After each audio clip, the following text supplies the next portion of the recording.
नसीमुद्दीन सिद्दीकी जो है कांग्रेस में उनके महत्वाकांक्षाएं फुलफिल नहीं हुई। अखिलेश यादव जो है वो फुल्ली अपडेटेड पॉलिटिशियन है। ये सपा में रहे, ये कांग्रेस में रहे या लोकदल में रहे, इनके बड़े नेताओं को अपना बच्चों को राजनीतिक तौर पर कहीं एडजस्ट करना है तो उसका एकमात्र विकल्प है समाजवादी पार्टी इस समय उत्तर प्रदेश में। चूंकि राजनीतिक परिस्थिति में ऐसा दिखाई दे रहा है कि समाजवादी पार्टी ही ऐसी पार्टी है जिसको अपोजिशन का वोट पड़ेगा। पॉलिटिशियन होता है, उनके यहाँ आजकल रॉयल्टी से ज्यादा लॉयल्टी की वैल्यू है। या ये बता सकते हैं कि बसपा में किस सिस्टम को फॉलो करते थे या बसपा की स्ट्रेंथ की वजह क्या थी, तो वे दूसरी राजनीतिक पार्टी की लूफॉल्स बता सकते हैं, कमजोरियां बता सकते हैं, मगर अब उन कमजोरियां बात करना समाजवादी पार्टी के लिए भी हितकर नहीं है। जब किसी पार्टी की सरकार बनती है तो सीएम शपथ लेता है आकर के, तो सीएम के बाद जो व्यक्ति शपथ लेता है वो नंबर 2 है। भाई वो तो इस तरह से ऑपरेट करते हैं ना कि वहाँ डेमोक्रेटिक वे, सिस्टमैटिक डिसिप्लिन, डेमोक्रेटिक वे अधिक है, डेमोक्रेटिक वे जो है वो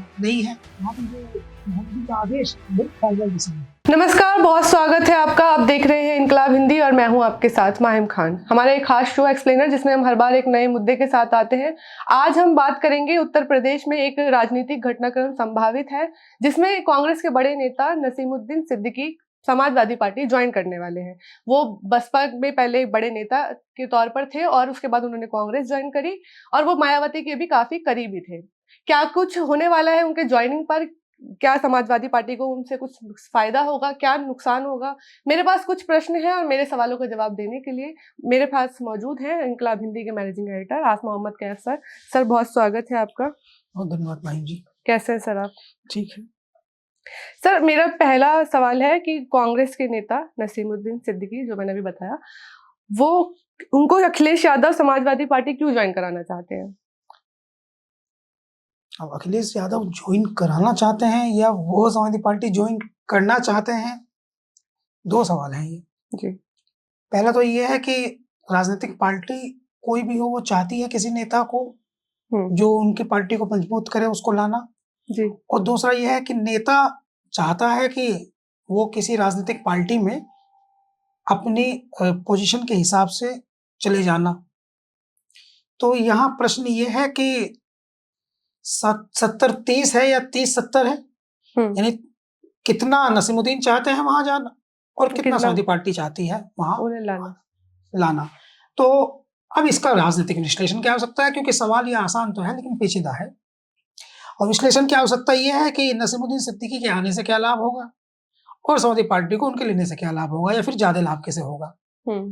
फिलहाल की स्थिति तो ये है कि नसीमुद्दीन सिद्दीकी जो है वो लगभग सपा ज्वाइन करने जा रहे हैं और इत्तेफाक से समाजवादी पार्टी के अधिकतर नेता, खासकर मुस्लिम नेता, लेकिन मुस्लिम से अलग भी अधिकतर नेता जो हैं वो नसीमुद्दीन सिद्दीकी की ज्वाइनिंग किए जाने से खुश नहीं है समाजवादी पार्टी में। लेकिन एक तो समाजवादी पार्टी में एक नया धड़ा है, एक नया ग्रुप है जो बसपा से आए हुए नेताओं का है, जिसमें आर.के. चौधरी हैं, इंद्रजीत सरोज हैं, स्वामी प्रसाद मौर्य भी उसी में से थे, सीरीज में चले गए। तो एक बाबू सिंह कुशवाहा है, बाबू सिंह कुशवाहा और नसीमुद्दीन सिद्दीकी दोनों काफी क्लोज थे और दोनों सरकार के टॉप 5 में थे बसपा गवर्नमेंट। तो बाबू सिंह कुशवाहा भी इस समय सपा में है, तो नसीमुद्दीन सिद्दीकी भी आ जाएंगे, इंद्रजीत सरोज पहले से हैं, आर.के. चौधरी वहां पहले से हैं, और भी बहुत सारे नाम हैं।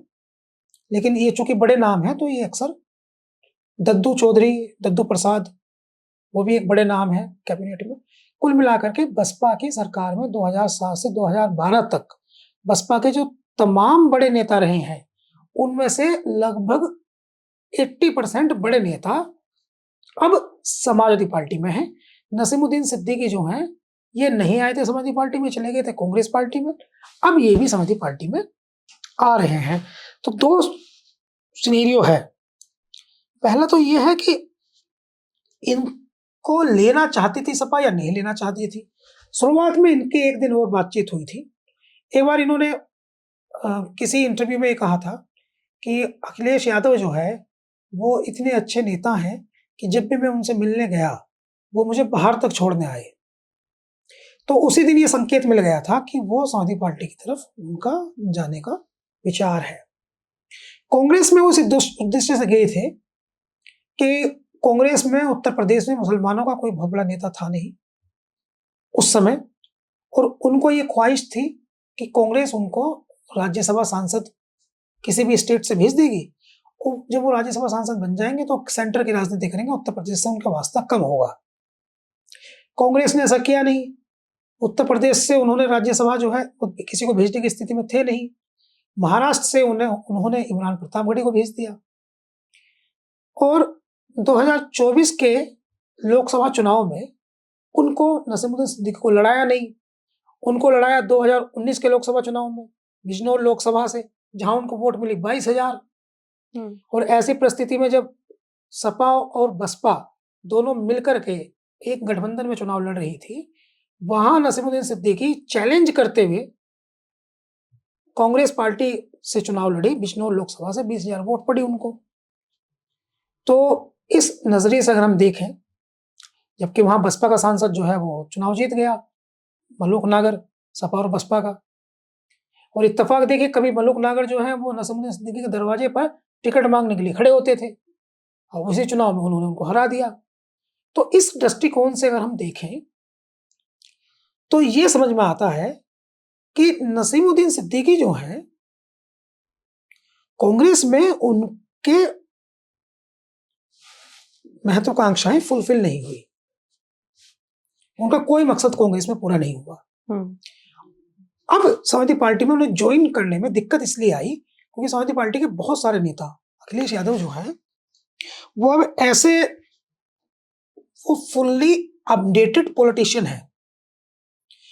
फुल्ली अपडेटेड पॉलिटिशियन का मतलब ये है कि वो आधुनिक तकनीक जानते हैं, गैजेट्स का यूज जानते हैं। वो जब किसी नेता से बात करते हैं तो जो वो कह रहा है नेता, उससे जो वो नहीं कह रहा है वो भी समझ लेते हैं। वो उनका एक्सपीरियंस, उनका प्लस है। तो नसीमुद्दीन सिद्दीकी जब नहीं आ रहे थे तो अखिलेश यादव ने उनको इसलिए टाइम दिया ज्वाइन कराने में, ताकि वो अपनी पार्टी का घटा जोड़ नफा नुकसान रिसर्च कर ले। इनकी ज्वाइनिंग में एक तो कांग्रेस समाजवादी पार्टी में जो बसपा के आए हुए नेता हैं उनमें से कुछ ने मदद की, कुछ तो नहीं चाहते थे कि आए, और कुछ नसीमुद्दीन सिद्दीकी खुद को ये बताते हैं कि वो मुस्लिम संतों के परिवार से हैं, वली अल्लाह की फैमिली से हैं। बांदा शरीफ की बात करते हुए बताते हैं कि उनका जो परिवार है वो बहुत अल्लाह वाले लोग उसमें थे, जो बहुत बड़े बड़े बुजुर्ग उनके परिवार में हुए हैं। इसलिए उनके ताल्लुक बुंदेलखंड में और उससे बाहर लखनऊ में कुछ धार्मिक मुस्लिम नेताओं से हैं, मुस्लिम उलेमाओं से हैं।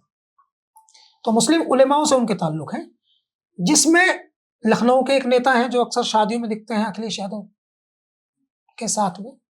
उन्होंने इनकी मदद की कि बस सपा में ज्वाइनिंग कराने में। अब ये अगला प्रश्न है, तो यहां तो बीच का रास्ता ये भी हो सकता है।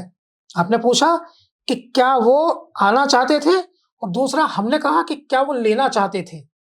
दोनों परिस्थिति थी, यानी एक बार तो अब इस कंडीशन में एक तीसरी कंडीशन है कि कुछ ऐसे भी लोग थे जो इनको सपा में भेजना चाहते थे।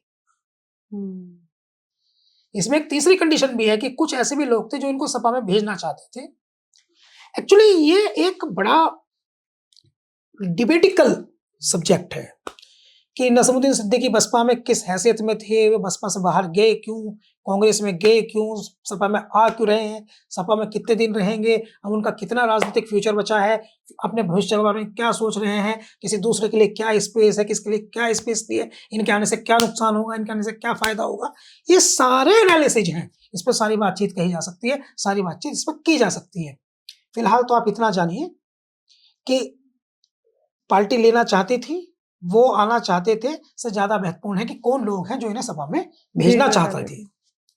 इनका कौन सा समर्थक समूह है जो इनको ये कह रहा था कि जाओ तुम सपा में जाओ तुम।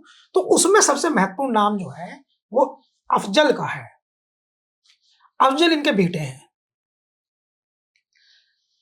उत्तर प्रदेश में बहुत सारी चीजें ऐसी हैं उत्तर प्रदेश की राजनीति में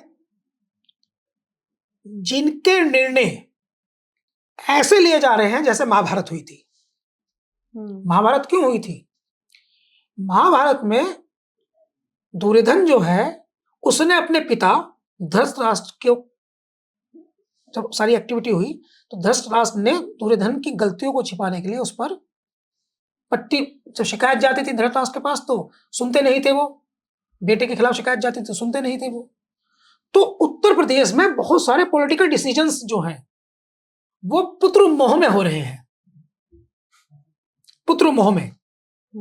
जैसे आजम खां जेल से बाहर आए तो लोगों ने कहा वो एआईएम के साथ जाएंगे, लोगों ने कहा नहीं वो बसपा में जाएंगे, लोगों ने कहा नहीं वो अपनी राजनीतिक पार्टी बनाएंगे, लेकिन पुत्र मोह ने उनको समाजवादी पार्टी में रखा, क्योंकि उनको ये बात पता थी कि अब्दुल्ला आजम उनके बेटे का अगर कोई फ्यूचर है तो वो समाजवादी पार्टी में है और कहीं फ्यूचर नहीं है। तो यहां इनके बेटे हैं नसीमुद्दीन सिद्दीकी, अफजल सिद्दीकी, वो मेंबर ऑफ पार्लियामेंट का चुनाव लड़े हैं, हार गए। अफजल सिद्दीकी उत्तर प्रदेश में सियासत करने वाले, पॉलिटिक्स करने वाले, ये सभी राजनीतिक दल इस बात को जान गए हैं, समझ गए हैं कि राजनीति के दो ही ध्रुव हैं, एक भारतीय जनता पार्टी है, एक समाजवादी पार्टी है। चूंकि पॉलिटिकल तीसरी राजनीतिक पार्टियों का आप देखो हश्र क्या है कि वे 4 सीटें 5 सीटें, ओम प्रकाश राजभर की पार्टी है छोटी, 4 सीटें 5 सीटें 6 सीटें, आरएलडी है 8 सीटें 9 सीटें, अंतोगत्वा कहा जाते हैं, अंतोगत्वा कहा जाते हैं, ये बड़ी राजनीतिक पार्टी में जाकर मिल जाते हैं। ये छोटी छोटी नहरें हैं, ये बड़ी नदी में जाकर मिल जाते हैं, बड़ी नदी बड़े समुद्र में जाकर मिल जाती है, तो अंतोगत्वा कहा जाते हैं, तो राजनीति कहाँ करनी है। तो इस दृष्टिकोण से इन सभी नेताओं के जो सपा में रहे या कांग्रेस में रहे, और मैं कहीं चौंकाने वाली बात आपको बता दूंगा, ये मजबूत बात, जैसे ये सपा में रहे, ये कांग्रेस में रहे या लोकदल में रहे, इनके बड़े नेताओं को अपना बच्चों को राजनीतिक तौर पर कहीं एडजस्ट करना है तो उसका एकमात्र विकल्प है समाजवादी पार्टी इस समय उत्तर प्रदेश में। जैसे सलमान खुर्शीद ये चाहते हैं मेरा बेटा चुनाव लड़के विधायक बन जाए, तो वो उसको चुनाव लड़ाना चाहते हैं फिरोजाबाद की विधानसभा सीट से। अब वहां चुनाव लड़के जीतना वो अखिलेश यादव की मदद के बिना संभव नहीं है। प्रमोद तिवारी चाहते हैं कि मेरी बेटी विधायक बन जाए, अभी है विधायक वो आराधना मिश्रा मोना, वो प्रतापगढ़ से चुनाव लड़ती है, तो वहां समाजवादी पार्टी की मदद के बिना जीतना संभव नहीं है। ऐसे बहुत सारे नेता कांग्रेस के हैं, ऐसे बहुत सारे नेता बसपा के हैं। इसका प्रैक्टिकल भी बहुत जोरदार हुआ है, इसका प्रैक्टिकल इतना जोरदार हुआ है, मैं आपको बताता हूं। जैसे आपने एक नाम सुना होगा, बसपा के एक बहुत बड़े नेता थे और बड़े प्रभावशाली नेता, दमदार नेता, कैबिनेट मिनिस्टर इंद्रजीत सरोज। इंद्रजीत सरोज जो है प्रतापगढ़ से आते हैं, वहां के बड़े प्रभावशाली दलित नेता हैं, इस समय विधायक है, कई बार के विधायक है, बड़े दमदार विधायक है। उनकी बेटी का फ्यूचर बना दिया समाजवादी पार्टी ने। उनकी बेटी ने लोकसभा चुनाव लड़ा और वो सांसद बन गई, नाम है प्रिया सरोज। एक और नेता, उनकी बेटी का फ्यूचर बनने वाला था, श्रेया वर्मा, वो चुनाव हार गई, राजा कीर्तिवर्धन सिंह से जीती गई थी। अक्षय यादव, उनका फ्यूचर बन गया, वो चुनाव जीत गए, सांसद बन गए। आदित्य यादव, शिवपाल सिंह यादव, उनका फ्यूचर बन गया, वो समाजवादी पार्टी में सांसद बन गए। और आगे बढ़ते हैं, पुष्पेंद्र सरोज, मैं थोड़ा सा एडिट कर दूं, मुझसे एक गलती हुई जिसको मुझे एडिट करना पड़ेगा। प्रिया सरोज जो है वो तूफानी सरोज की बेटी है, जो विधायक रहे हैं, और पुष्पेंद्र सरोज जो हैं वो इंद्रजीत सरोज के बेटे हैं, यानी दोनों लोग जो हैं वो इंद्रजीत सरोज का बेटा और तूफानी सरोज की बेटी, दोनों सांसद बन गए। और श्रेया वर्मा जो है वो चुनाव हार गई थी। इकरा हसन, वो उनका फ्यूचर सेट हो गया, वो मनोवर हसन उनकी बेटी है। तो समाजवादी पार्टी, ये तमाम दूसरे नेता जो हैं वो भी ये नोटिफाई करते हैं, तमाम दूसरे नेता ये नोटिफाई करते हैं कि वो कौन राजनीतिक दल में उनके बच्चे, दूसरों के बच्चे का फ्यूचर बन रहा है। जैसे जरूर नसीमुद्दीन सिद्दीकी के घर में ये चर्चा होती होगी कि देखिए तूफानी सरोज साहब की बेटी प्रिया सरोज सांसद बन गई और इंद्रजीत सरोज साहब जो है उनका बेटा पुष्पेंद्र सरोज सांसद बन गया और मनोवर हसन साहब की बेटी इकरा हसन सांसद बन गई। इनकी क्या यूएसपी थी तीनों बच्चों की, इकरा हसन की, प्रिया सरोज की और पुष्पेंद्र सरोज की, अक्षय यादव की, आदित्य यादव की, इनकी क्या यूएसपी थी? यही कि इनके फादर नेता है। आदित्य यादव के फादर शिवपाल सिंह यादव, अक्षय यादव के प्रोफेसर रामगोपाल यादव, प्रिया सरोज के तूफानी सरोज, पुष्पिंदर सरोज के इंद्रजीत सरोज, इकरा हसन के मनव्वर हसन। तो इनकी यही तो यूएसपी है।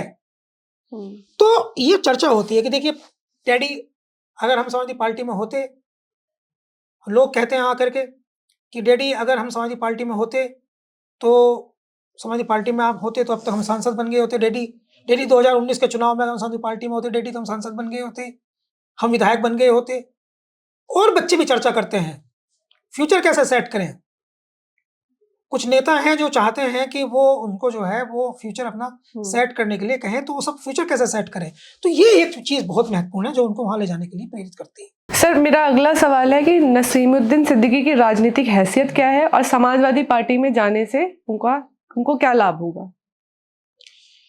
देखिए मैंने अभी अपनी बातचीत में आपको बहुत देर तक बताया कि वो समाजवादी पार्टी में जाने का उनका लाभ जो है बस ये है कि सर इसमें मैं एक चीज और माफी चाहती हूँ, आपको काट रही हूँ बीच में, पार्टी को भी क्या लाभ होगा वो भी ऐड कर दीजिए। देखिए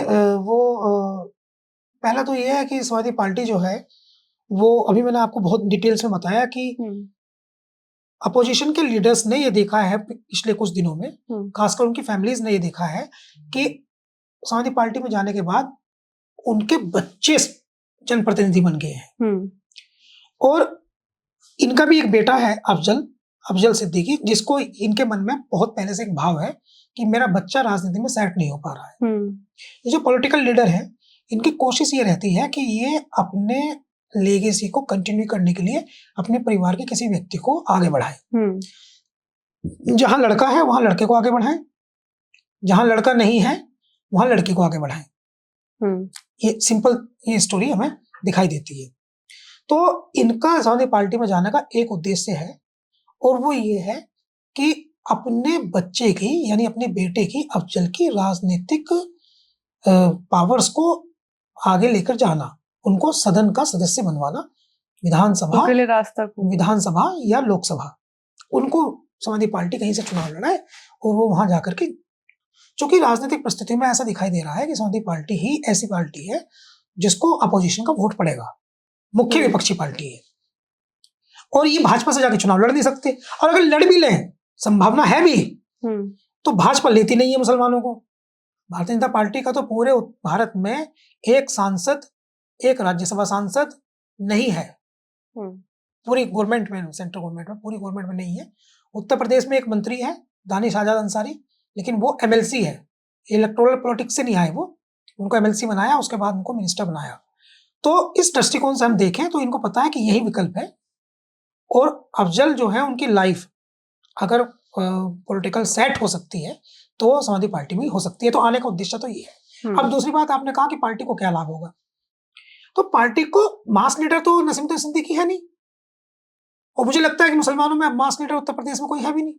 तो मास लीडर इसलिए नहीं है कि वो आएंगे और ऐसे हाथ हिलाएंगे और पूरे उत्तर प्रदेश के जो 4-5 करोड़ मुसलमान हैं, लगभग 6 करोड़ मुसलमान हैं, वो उनके एक हाथ इशारे पर समाजवादी पार्टी को मिल जाएगा 100%। तो कितना 100% मिलेगा? 95%, 90-95% मिल ही रहा है। जितना मैक्सिमम मुसलमान किसी एक राजनीतिक पार्टी को मिल सकता है उतना तो मिल ही रहा है सपा को। तो और वो कितना परसेंट बढ़ा देंगे? ज्यादा से ज्यादा 5000 वोट बढ़ा देंगे। हो सकता है 5000 वोट भी ना बढ़ा पाए, वो भी उस समय को पहले से ही मिल रहा हो, इसका भी आइडिया नहीं कि वो भी इनको, तो वोट तो ये बढ़ा नहीं पाएंगे। ये क्या करेंगे?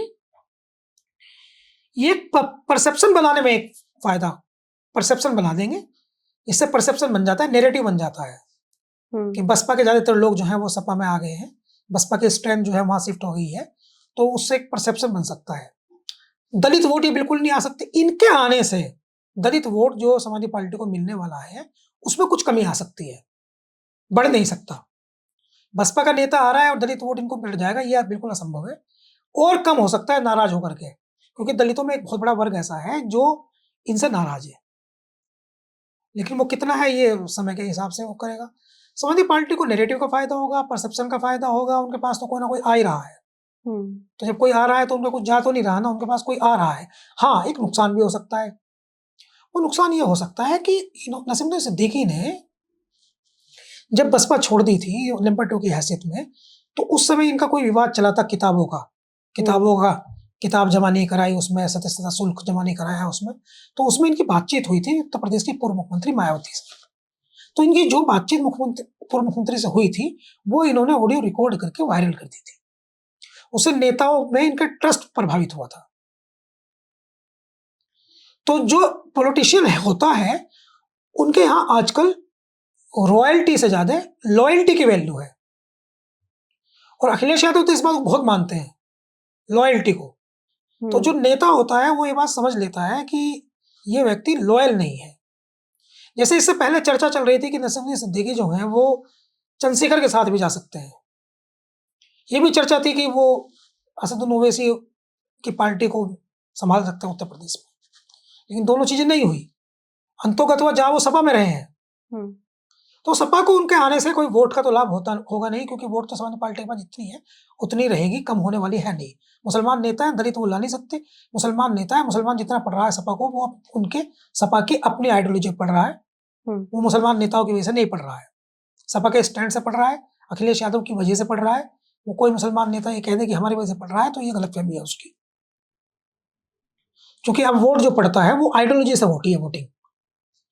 एक दिन से परसेप्शन नहीं बनता, ना एक नेता का परसेप्शन बनता, अब तो सालों परसेप्शन बनता है, उसके बाद जाकर वोट पड़ती है। तो इसलिए वो तो मुख्य विपक्षी पार्टी है, वो मुद्दों पे वोट पड़ता है।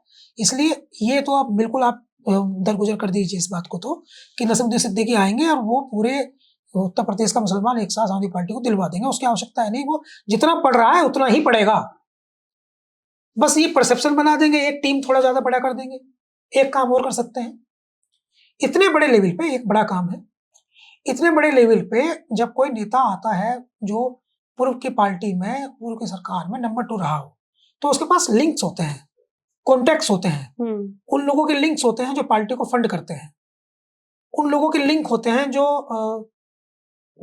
वैचारिक, जो भीतर से मदद करते हैं, उन लोगों के लिंक्स होते हैं जो कोऑर्डिनेट करने में सहायता करते हैं, या ये बता सकते हैं कि बसपा में किस सिस्टम को फॉलो करते थे या बसपा की स्ट्रेंथ की वजह क्या थी।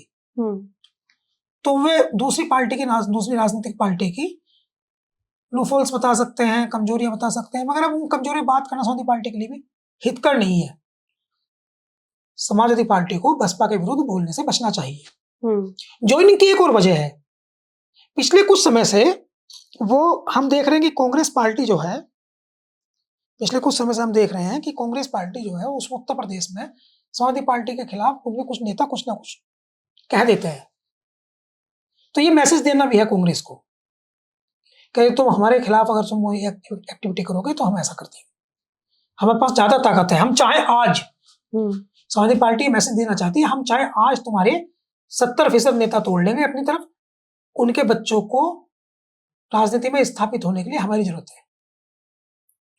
अच्छा, इसकी संभावना कम थी। एक और बात है, आप कह रहे हैं कि जब कांग्रेस और समाजवादी पार्टी एक गठबंधन में है, आप सोच सकती है, तो क्या इनके बेटे को कांग्रेस अपने कोटे से टिकट नहीं दिला सकती थी? तो कांग्रेस अपने कोटे से टिकट दिला सकती थी, तो जरूरत क्या थी फिर सपा में आने की? गठबंधन में लड़ना था तो कांग्रेस से ही दिला देती टिकट। तो उसकी संभावना ये है कि वहां जिस सीट से चुनाव लड़ना चाहते हैं सपा उसे छोड़ेगी नहीं, सपा उसे कांग्रेस को देगी नहीं, और कांग्रेस के साथ बहुत इफ एंड बट भी चल रहा है। तो अगर गठबंधन टूट गया तो फिर एट अ टाइम पहुंचे तो वो कद्र नहीं रहेगी जो पहले पहुंचने से कद्र है। ये भी पॉइंट्स है, तो ये भी पॉइंट्स है। तो इस दृष्टिकोण से हम देखें तो हमें समझ में आता है बात ये कि वो मास लीडर तो है नहीं, जनता के दृष्टिकोण से तो कुछ करेंगे नहीं, एक परसेप्शन नैरेटिव बनाने में मदद करेंगे बस। सर, मेरा अगला सवाल है कि क्या नसीमुद्दीन सिद्दीकी के ज्वाइन करने से आजम खान साहब को कोई फर्क पड़ेगा या उन्हें कोई इससे नाराजगी होगी? हाँ, देखिए, आजम खान साहब जो हैं वो समाजवादी पार्टी की सरकार में नंबर 2 की हैसियत में रहते थे। हालांकि आलोचक तो उनको सुपर सीएम कहते थे, मगर जिस प्रकार से उनका नंबर 2 की हैसियत का, मैं जरा एक थ्योरी आपको समझाता हूँ। ये नंबर 2 है क्या? नंबर 2 ये है कि जब किसी पार्टी की सरकार बनती है तो सीएम शपथ लेता है आकर के, तो सीएम के बाद जो व्यक्ति शपथ लेता है वो नंबर 2 है। आजम खान साहब ने अखिलेश यादव के बाद शपथ ली तो नंबर 2 हुए। नसीमुद्दीन सिद्दीकी ने मायावती जी के पास शपथ के बाद शपथ ली मुख्यमंत्री की, तो वो नंबर 2 हुए कैबिनेट मिनिस्टर नंबर 2, यानी पावर। जिस सीरीज में शपथ ली जाती है, ये सीरीज उस मंत्रालय की कैबिनेट का कद होता है। प्रधानमंत्री प्राइम मिनिस्टर जो है वो नंबर 1 है, नंबर 2 है अमित शाह, उन्होंने दूसरे नंबर शपथ ली, नंबर 3 है राजनाथ सिंह, उन्होंने तीसरे नंबर पर शपथ ली। तो ये सिक्वेंसेज है, पर जो वो सेरेमनी होती है उसके सिक्वेंसेज है। तो नंबर 2 है आजम खां, और नंबर 2 बसपा में शपथ ली थी नसीमुद्दीन सिद्दीकी ने। और आजम खां का कद जो है वो राजनीतिक तौर पर वो नसीमुद्दीन सिद्दीकी से बड़ा है। इसलिए बड़ा है क्योंकि वो मास लीडर है और वो चुनाव जिताने और हराने में सक्षम है। आजम खां चुनाव जिताने और हराने में सक्षम है, लेकिन नसीमुद्दीन सिद्दीकी जो है वो इस हैसियत के नेता नहीं है कि वो चुनाव जिताने और हराने में सक्षम हो। आजम खां जो है, मगर मैं आपको काफी बड़ी बात बता रहा हूं, मगर आजम खां जो है वो मोहिबुल्लाह नदवी को रामपुर जीतने से नहीं रोक पाए, क्योंकि वोट समाजवादी पार्टी को पड़ा, सपा को वोट पड़ा। तो मैं मान रहा हूं कि आज कोई नेता, मुस्लिम नेता, वो इतना प्रभावशाली नहीं है कि वो समाजवादी पार्टी के विरोध में चुनाव जिता सके, हरा सके। मैं कद बताता हूं। नवाब जान खान ठाकुर द्वारा के विधायक, समाजवादी पार्टी के 3 बार के विधायक है, 1,34,000 वोट मिली। एक एक करके गिनते हैं।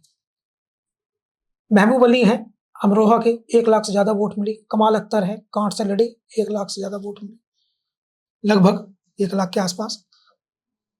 रफीक अंसारी हैं मेरठ शहर के, शाहिद मंजूर हैं, मुस्लिम नेताओं की बात मैं कर रहा हूं, उमर अली खान है, आशु मलिक है, बहुत सारे जो मुसलमान विधायक हैं। सबकी हैसियत ऐसी है, सबकी, नेताओं को ये बात मेरी चुभेगी, लेकिन सबकी हैसियत ऐसी है कि वे खुद कहें कि हम बहुत बड़े नेता हैं और समाजवादी पार्टी के सिंबल से चुनाव लड़े, अकेले चुनाव लड़े तो जमानत नहीं बचा पाएंगे। तो वोट किसको पड़ रहा है? वोट सपा का है, मुसलमान नेताओं का वोट नहीं है। तो इस दृष्टिकोण से जब आजम खां नहीं प्रभावित कर सकते हैं, जो सबसे बड़े नेता हैं, तो ये लोग कैसे प्रभावित कर पाएंगे? सिंपल। और नसीमुद्दीन सिद्दीकी के आने से आजम खां निश्चित तौर पे जो है उनको खराब लगेगा, क्योंकि नंबर 2 क्लैश होगा। अब वैसे आजम खां का जो पूरा पॉलिटिकल कैरियर रहा है, तो मुसलमान नेता से तो उनकी बनती नहीं थी, बनी नहीं किसी मुसलमान नेता से पार्टी में, तो इनसे भी नहीं बनेगी। लेकिन ये कितने मजबूत होंगे, क्या होंगे, एक्चुअली इनके भी थोड़े वो है ना कि राजनीति में कहते हैं अरमान ढीले हो गए हैं। तो इनको लग रहा है कि मुझे बहुत ज्यादा हाथ पैर मारने की जरूरत है नहीं, मुझे तो अफजल को एडजस्ट करना है, बस बेटे को एडजस्ट करना है। तो ये भी मुझे लगता है कि किसी से कोई टकराव पोल लेंगे नहीं, और आजम खां साहब से अगर कोई टकराव होने की स्थिति भी आई, तो सिद्दीकी साहब आजम साहब का हाथ पकड़ के कहते हैं आप मेरे बड़े भाई हो और ये आपका भतीजा है, सिंपल, शॉर्ट आउट कर लेंगे। Sir, Naseemuddin Siddiqui mass leader है या मैनेजर? क्योंकि यूपी का एक वर्ग ये कहता है कि वो लीडर नहीं, वो डीलर है। इस पे आप क्या कहना चाहते हैं? अब लीडर तो ये बड़ी एक बहस का विषय है, और मास लीडर और मैनेजिंग होना ये भी एक अलग विषय है, और डीलर होना। असल में बसपा जो है उसकी राजनीतिक में कोई भी मुसलमान नेता वो कभी लीडर नहीं बन पाया। ये इमरान मसूद कुछ दिन के लिए बसपा चले गए थे, कुछ दिन में इन्हें कोई एहसास हो गया था कि भाई बसपा मेरे मतलब की चीज है, नहीं आना पड़ा बस। भाई वो तो इस तरह से ऑपरेट करते हैं ना कि वहां डेमोक्रेटिक वे, सिस्टमैटिक डिसिप्लिन, डेमोक्रेटिक वे अधिक है, डेमोक्रेटिक वे जो है वो नहीं है। वहां तो जो बहन जी का आदेश वही फाइनल डिसीजन है। जो डेमोक्रेटिक वे हम दूसरी राजनीतिक पार्टियों में देखते हैं, बसपा में नहीं है। लीडर नहीं बनाते, वो डील कराते हैं, यहां से प्रत्याशी लाओ, ये लाओ, वो उनका अलग पैटर्न है, बसपा का अलग पैटर्न है। तो वहां मैनेजर के तौर पर तो आप मान सकते हैं, मास लीडर कोई बन ही नहीं सकता। मैं इनको नहीं कह रहा नसीमुद्दीन सिद्दीकी, कोई भी मुसलमान नेता के तौर पर आप सवाल पूछ ले, कोई दलित नेता भी मास लीडर नहीं बन पाया, कोई ब्राह्मण नेता भी वहां मास लीडर नहीं बन पाया। बस सतीश चंद्र मिश्रा है इस समय उस पार्टी में नंबर 2 की हैसियत में है। सतीश चंद्र मिश्रा की बड़ी वैल्यू है, वो राष्ट्रीय महासचिव है, वो कौन से मास लीडर है? कहाँ उनमें इतना है कि वो कहीं जाकर खड़े हो जाएं और आवाज दें, उनकी आवाज 25,000 लोग इकट्ठे हो जाए। वो सिंगल पॉइंट एक लीडर है, Mayawati, only one and only Mayawati. तो वो लीडरशिप वाली जो क्वालिटीज होती हैं, हाल ही का बसपा ने नसीमुद्दीन सिद्दीकी को इतना दिया, किसी नेता को नहीं दिया। खुद मैं उसका आई विटनेस हूं कि नसीमुद्दीन सिद्दीकी का आजम खां का तो शोर ज्यादा है, नसीमुद्दीन सिद्दीकी का जोर ज्यादा था। 2007 से 2012 तक जो गवर्नमेंट रही, मुख्यमंत्री रही उत्तर प्रदेश की मायावती, उस समय नसीमुद्दीन सिद्दीकी की तूती चहकती थी। उनके फोन पर डीएम एसपी जो है वो, उनका कॉल आ रही है, खड़े हो जाते थे। बहन जी का तो क्या जलवा रहा होगा, मायावती जी का जलवा तो बहुत बड़ा जलवा था उनका। तो अगर ये पता चल जाए कि मायावती जो है वो किसी राज्य में किसी जनपद का दौरा करने आ रही हैं, तो पूरी रात, पूरे दिन डीएम जो है वो व्यवस्था बनाने, बिना सोए पलक झपकाए व्यवस्था बनाने में लग जाते थे।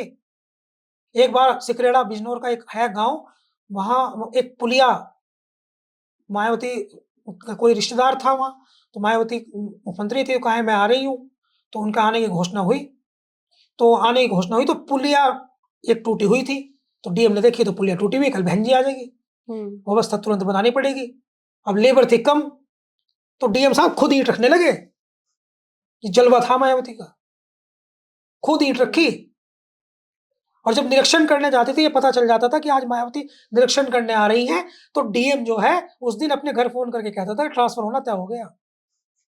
जैसे ही हेलीकॉप्टर मूव करता था, पिंडलियां कांपने लगती थी अधिकारियों की कि पता नहीं क्या करेंगे बहन जी आज, ऐसा रुतबा रुआब था। तो उनका तो अलग था। और उनके बाद दूसरे नंबर पर नसीमुद्दीन सिद्दीकी थे, तो इनका कितना भी होगा, उनसे तो बहुत कम था, लेकिन इनका बहुत हो रहा था। तो ये किसने बनाया इनको इतना, क्योंकि ये मुख्य मैनेजिंग थे, ये पार्टी को, इनका जो है वो पूरा 19 विभाग इन पे थे। नसीमुद्दीन सिद्दीकी का जलवा देखिए आप, अगर मैं आपको बता दूंगा हैरत हो जाएगी आपको। शराब के ठेके इन्होंने मुस्लिम्स को बांट दिए। इन पर जो पोर्टफोलियो था उसमें शराब विभाग के मंत्री भी थे, ये आबकारी मंत्री थे जो सबसे ज्यादा रेवेन्यू देता है। पीडब्ल्यूडी था इन पर, हजारों करोड़ का, लाखों करोड़ का काम आता है। तो आप समझिए इन पर क्या पोर्टफोलियोज थे। हमारे यहां मैंने देखा, एक दिन मैं गया तो उस पर लिखा हुआ है शराब के ठेके पर अनुज्ञापी जमाल सिद्दीकी। मैंने कहा भाई जमाल सिद्दीकी साहब को शराब का ठेका कैसे मिल गया? तो बताया गया कि जब नसीमुद्दीन सिद्दीकी मिनिस्टर थे तब मिला था इनको। तो बसपा में तो कोई लीडर होता नहीं है, वो तो डीलर ही होते हैं। तो मैं इनको क्या कहूँ, लेकिन जेन्युइनली बात तो यही है, वहां तो one and only Mayawati ji leader है और कोई नहीं। सर मेरा अगला सवाल है कि एक वर्ग ये चर्चा कर रहा है कि उन्होंने बसपा क्यों छोड़ी थी और मायावती का ऑडियो वायरल करना क्या सही था, और अब वो कांग्रेस छोड़ के सपा में जा रहे हैं। तो ऐसा क्या हो गया कि बसपा में नंबर 2 के हैसियत रखने वाला एक नेता दर दर भटक रहा है? हाँ, ये बात सही है। ये एक्चुअली बसपा के लोग भी इस बात को बहुत मजबूती से कहते हैं। उनका ये कहना है कि मान्यवर काशीराम ने जो पुर्जे बनाए वो किसी और मशीनरी में फिट नहीं हो सकते। उनका एक भाषा है कि मान्यवर काशीराम ने जो पुर्जे बनाए, असल में मान्यवर काशीराम जो है, काशीराम बसपा के संस्थापक थे। उनको पॉलिटिकल हलकों में मान्यवर उनके नाम से पहले जोड़ा जाता है। काशीराम जी बड़े क्रांतिकारी व्यक्ति थे, बहुजन क्रांति के जनक थे, बहुत बेहतरीन नेता थे। लोग उनको बहुत ज्यादा पसंद करते हैं, बहुत ज्यादा पसंद करते हैं। हाल के दिनों में, पिछले 50 साल की राजनीति में अगर हम देखें तो कुछ नेता जैसे कर्पूरी ठाकुर बिहार में, उत्तर प्रदेश में मान काशीराम, मुलायम सिंह यादव, इन नेताओं का बहुत अधिक सम्मान है। तो काशीराम ये कहते थे अपने भाषणों में कि बसपा ऐसे पुर्जा बनाती है कि वो कहीं किसी मशीनरी फिट नहीं होता। ये तो ये मान्यवर काशीराम ने जो है वो जब ये चुप की बात कही और हमने इस बात को आगे से देखा भी, तो अब इनके साथ ये समस्या आ रही है। इनके लोग भी कहते हैं कि इनका एडजस्टमेंट जो है दूसरी राजनीतिक पार्टियों में कठिन है। लेकिन प्रैक्टिकली हमने कुछ समझने देखा है कि ये सक्सेस भी हुआ है, कुछ अपवाद भी आए हैं, जैसे बाबू सिंह कुशवाहा, इंद्रजीत सरोज, तूफानी सरोज, आर के चौधरी, तो कुछ अपवाद भी आए हैं। लेकिन अब इनकी बहुत ज्यादा महत्वाकांक्षा नहीं है, ये इनकी महत्वाकांक्षा नहीं है, चाहते हैं कि बस बेटा एडजस्ट हो। और जहां तक प्रश्न है कि ये दर दर क्यों भटक रहे हैं, तो राजनीति में देखिए, अभी मैं बताता हूं कि हमें हमेशा एक बात याद रखनी चाहिए कि जो सूरज उगता है वो डूबता भी है। बस आपको इतना ध्यान रखना होता है कि जब आप उरूज पर हो उस समय आप ऐसी कोई गलत हरकत ना करें जिसको लेकर के आपको जो है वो जीवन में शर्मिंदा होना पड़े। ये इनको बहुत कुछ दिया था मायावती, बसपा ने बहुत कुछ दिया था। ये इनकी राजनीतिक गलती है। इनको मायावती जो है उनकी ऑडियो वायरल नहीं करनी थी और इस वजह से दूसरे राजनीतिक दल जो है वो भी इन पे भरोसा करते हुए कतराएंगे। बिल्कुल, ये एक प्रोटोकॉल है। ये एक प्रोटोकॉल है। जैसे आप और हम एक सिस्टम में हैं और सिस्टम में हमारे आपस में कोई बातचीत होती है, अगर वो सिस्टम से बाहर जाती है बातचीत तो इसका मतलब ये है कि आप वफादार नहीं है सिस्टम के, लॉयल नहीं है आप। तो इन्होंने प्रूव किया नसीमुद्दीन सिद्दीकी ने कि वो लॉयल नहीं है। ऑडियो जैसे ही वो लीक हुई उससे इनके स्टेटस में कमी आई, लोगों ने इनको पसंद करना बंद किया, इनकी आलोचना हुई, तीखी आलोचना हुई, इन पर ट्रस्ट करना में कठिनाई हुई, वो इन्हें नहीं करना चाहिए था। आज भी इनके पास अवसर है, मैं कह रहा हूं, इनकी जब समाजवादी पार्टी में ज्वाइनिंग कल होगी तो इनको बोलने का अवसर मिलेगा। तो इनके पास अवसर है, अगर ये चाहते हैं कि समाजवादी पार्टी में जो दलित वोट कर रहा है वो नाराज ना हो तो वो कल ज्वाइनिंग में ये बात कहे कि मुझे ऑडियो वायरल नहीं करनी चाहिए थी, मैं बहन जी का सम्मान करता हूं और मैं उसके लिए माफी मांगता हूं। अगर इतना भी कहते हैं तो भी बेहतर है, तो भी बेहतर है। लेकिन ये बात सही है कि उनको ऑडियो नहीं वायरल करनी चाहिए थी। ये तमाम राजनीतिक पार्टियों के लोग मानते हैं, जानते हैं, समझते हैं। हर नेता के कुछ राज होते हैं। अखिलेश यादव के भी कुछ राज हैं। उनके आसपास 5 लोग हैं। मान लीजिए आशु मलिक है, जावेद आबदी है, संजय राठौर है, सुनील यादव साजन है, उदयवीर है, आशीष यादव है, उनके पीए। उनको सब पता है उनके बारे में अंदर की बात। वो बाहर आके कह दें किसको टिकट देना, किसको नहीं देना, पार्टी क्या स्ट्रेटजी बना रही है, किस कंपनी को जो है वो सर्वे का ठेका दिया गया है, टिकट किस आधार पर तय होंगे, किस जाति का व्यक्ति कहां से लड़ेगा। ये इंटरनल टीम को पता है ना, और ये बाहर आके बताने लगे तो ट्रस्ट नेता का ब्रेक हो जाएगा। और ये तो छोटी बात है, ऑडियो वायरल करना तो बहुत बड़ी बात थी। तो वो गलती तो है वो नसीमुद्दीन सिद्दीकी की, और उसी का कारण तो दर दर भटक रहे हैं। बसपा सपा कांग्रेस ट्रस्ट नहीं कर पाई उनपे, वहां कोई हैसियत उनकी नहीं थी। एक बार धामपुर में, शायद चांदपुर में, प्रियंका गांधी एक कार्यक्रम में आई थी, तो हम पत्रकार लोग हैं, हमें गाड़ियां तो अपनी है नहीं, तो उस दिन हम पे अपनी गाड़ी नहीं थी, तो मैंने इमरान मसूद एक है नेता, सांसद है सहारनपुर के, उनसे लिफ्ट मांग ली चांदपुर से लौटते हुए कि मुझको घर छोड़ देना। तो उनका रास्ते में एक कॉल आ गई, चौधरी अजीत सिंह जो दिवंगत, उनसे बातचीत होने लगी, तो उन्होंने गाड़ी अपनी साइड लगा ली, वो उतर के बात करने लगे, मैं भी गाड़ी में उतर करके खड़ा हो गया किनारे। तो पीछे एक सिंगल गाड़ी आती हुई दिखाई दी, उस गाड़ी में मैंने देखा अकेले बैठे नसीमुद्दीन सिद्दीकी एक ड्राइवर। मैं चौंक गया, अरे यही नसीमुद्दीन सिद्दीकी जो नंबर 2 की हैसियत वाले। हमने ये बात की भी आपस में कि देखिए आज क्या इनका, आज अकेले गाड़ी में चल रहे हैं नसीमुद्दीन सिद्दीकी। नहीं तो जिस जिले में जाने की वो होती थी 100 गाड़ियां साथ चलती थी। डीएमएसएसपी पूरा हमला जो है स्वागत में लगा देता था, कितना बड़ा कद था। तो इसलिए ये समझना जरूरी है कि मिले उरूज तो इंसानियत की हद में रहो, यही तो वक्त है खुदा के आजमाने का। बिल्कुल। तो उस समय कुछ गलतियां हुई होंगी। सर, मेरा आखिरी सवाल है कि क्या नसीमुद्दीन सिद्दीकी को सपा ज्वाइन करवा के अखिलेश यादव कांग्रेस को भी कुछ संदेश देना चाहते हैं? नहीं, देखिए संदेश कांग्रेस को तो ये है कि असल में राजनीतिक पार्टी तो अपनी तो अखिलेश यादव भी चला रहे हैं। फिर कांग्रेस ने भी कुछ दिनों पहले कुछ छोटी मोटी ज्वाइनिंग छोटे भैया नेताओं की सपा नेता बता करके अपनी राजनीतिक पार्टी में करा ली। वो इधर उधर के बयान भी दे रहे हैं कुछ, तो मैसेज तो कांग्रेस को भी दे सकते हैं। नहीं, इसी हैसियत मैंने बताया नहीं आपको, सलमान खुर्शीद चाहते हैं मेरा बेटा विधायक बन जाए, प्रमोद तिवारी चाहते हैं मेरी बेटी विधायक बन जाए। कांग्रेस के ऐसे 50 नेता हैं जिनकी एज हो गई है, बूढ़े हो गए हैं। 50 नेता ये जीते तो हैं, ये पीएल पूनिया के बेटे बाराबंकी से सांसद बने, तो कितने चुनाव हारने के बाद जीते ये चुनाव। तो इसलिए ये समझना, तनुज पूनिया उनका नाम है, इसलिए ये समझना कि कांग्रेस जो है, अभी कांग्रेस के तमाम बड़े नेताओं के बेटे जो हैं वो फ्यूचर बनाने के लिए तो जा रहे हैं समाजवादी पार्टी की तरफ, और कांग्रेस बैर बांध ले तो गठबंधन तो समाजवादी पार्टी का कांग्रेस का टूटेगा नहीं।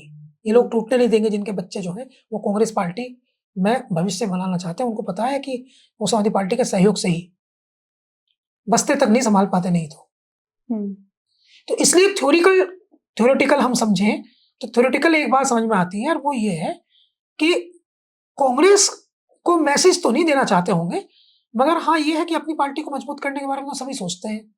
हालांकि शुरुआत में वो लेना भी नहीं चाह रहे थे नसीमुद्दीन सिद्दीकी को, लेकिन फिर एक समूह जो है उसने उनको कहा कि ले लीजिए, तो उन्होंने ज्वाइन करा लिया। चर्चा तो इस बात की भी थी कि चंद्रशेखर आजाद के साथ जा सकते हैं, मीटिंग्स भी हुई इनके आपस में, लेकिन ज्वाइनिंग नहीं हो पाई वहां। तो इस नजरिए से अगर हम देखें तो एक बात ये भी समझ में आती है कि ये जो ज्वाइनिंग है ये एक्चुअली परसेप्शन और नैरेटिव के लिए है।